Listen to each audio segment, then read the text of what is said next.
Hey guys, if you're down right now, maybe it's because it's around Christmas time. It's a tough time of year for some people. You're seeing this for a reason. Um, Life can be difficult. Life can be hard, especially if you're an alcoholic or a drug addict trying to get sober around Christmas. Um, Things can be difficult. I'm here to let you know that it's possible to stay sober through the holidays. My name's Gary. I'm an alcoholic and a drug addict, and I'll be sober through the holidays. I was sober through last holidays, and I remain sober through the power of God. I don't know how it works. I just pray to God and I ask Him, God, please keep me sober today. Please keep me safe today. And for the last 19 months, I've been safe and sober. So it, it, uh, it's a great way to live, you guys. When I was drinking and using, I was hopeless, and I couldn't stop. I couldn't stop doing this, drinking. I couldn't stop doing drugs, and I just want to let you know it's very possible to stay sober through the holidays. I lost my son September 20th of 2022 to fentanyl because we've got a fentanyl pandemic going on right now at our southern border. The drug is made in China, and it's getting shipped to the Sinaloa cartel in Mexico, where they press it into pills and they scatter it throughout the United States. They're not dosing it properly, so one pill could have enough fentanyl in it to kill 20 people. So be very careful out there, you guys, while you're trying to get sober. And if you're buying street drugs, it's not a matter of if you're going to die, it's just a matter of when. When are you going to take that lethal dose? You know, the best way to live your life is sober. The best way to live your life is alcohol and drug free. So, uh, holidays. Now the holidays are tough. Maybe you're newly sober and you're dreading going to mom and dad's house or the family for the holiday. Maybe everybody's drinking. Maybe there's just a lot of family tension. Maybe people are still blaming you for your behavior while you were drinking and using. Those situations can be tough. You've got to have a plan. Put a plan together and have an exit strategy to if it gets okay, I'm going to go see mom and dad. I'm going to go see the family. But if it gets rough, I'm going to go do this. And surround yourself with safe people. Talk to people. Talk to people that are doing what you're trying to do, which is stay sober on a daily basis, and say, hey, I'm afraid to go to mom and dad's because this might happen or that might happen. And if you talk to people that have got some time under their belt, if you talk to people that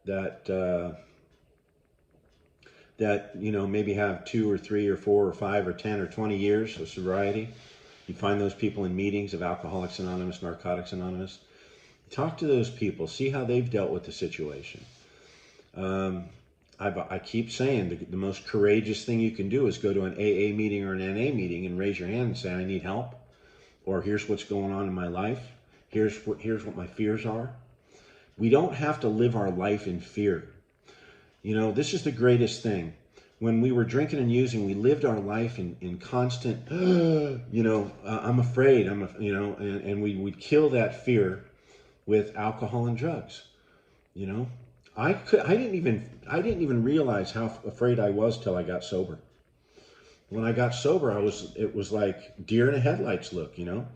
And the greatest thing about being sober is we get to recognize our fear, and then we there's a solution to the fear.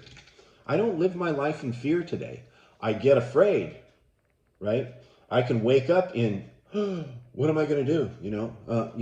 Life just threw me a big life-changing curveball, you guys. And I'll wake up in fear. I woke up last night, middle of the night, in fear.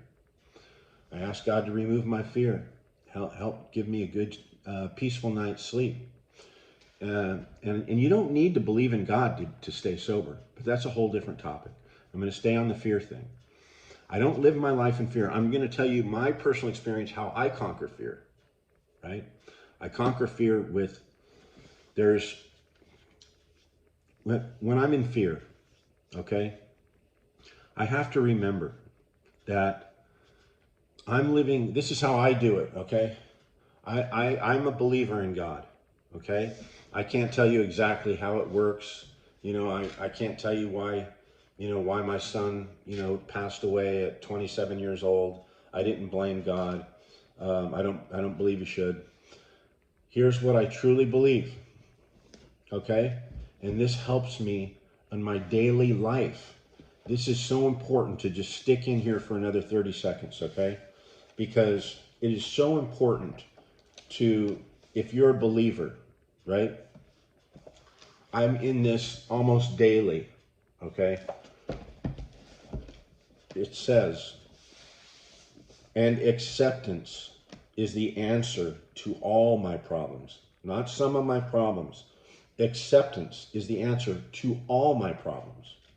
When I am disturbed, it is because I find some person, place, thing, or situation, some fact of my life unacceptable to me. I can find no serenity until I accept that person, place, thing, or situation as being exactly the way it's supposed to be at this moment. Nothing, absolutely nothing, happens in God's world by mistake. Until I could accept my alcoholism, I couldn't stay sober. Until I could accept the death of my son, I couldn't stay sober. I couldn't be happy. Couldn't be free. Until I could accept my alcoholism, I could not stay sober. Unless I accept life completely on life's terms, I cannot be happy. I need to concentrate not so much as what needs to be changed in the world, as what needs to be changed in me and my attitudes. So when I'm in fear, when I'm unhappy, when I'm having a hard time accepting the world the way the world is at this moment, the solution is working with others. The solution is, what can I do for someone else today? And actually focus on, what can I do for someone else today? What have I been doing? Okay, so in the last week or so, I've been thinking of, okay, we're going to feed 150 homeless people this year at Christmas, on Christmas Day. So a friend of mine and myself have been focusing on, how can we do this? Where do we get the bread? Where do we get the meat? Where do we get the cheese? How do we package it? What's the best areas to do this in? So we've been focusing on this, and this has been keeping my head out of me, because when I'm thinking about me, there's no fucking solution in it. When I'm thinking about me, there's no solution. Self-centeredness. That's when I get into fear. My money situation, my whatever, my living situation, my career, if I'm focused on that all the time, I'm living in constant fear. And it's okay to think about those things, but not obsess on those things. And being an alcoholic and a drug addict, what we suffer from is self-centered fear. We're always thinking about ourselves. The solution is, I'm constantly reminded, the solution has nothing to do with the problem. The solution is spiritual. The solution has nothing to do with the problem. The solution is spiritual. What's the most spiritual thing I can do today? Is give my thoughts and my time to others. That's it. It's always the last thing I want to do. And that's kept me sober. That's kept me living a happy and productive life, right?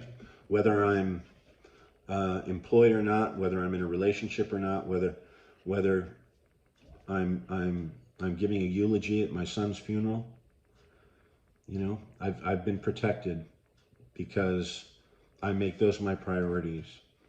And I don't do it perfectly. There's plenty of times I'm stuck in fear, but when you're living a life of sobriety, that there is a solution to the fear problem, and it's not drinking or drugging. So, you guys, give me a thumbs up, hit the subscribe button, and let's do this together.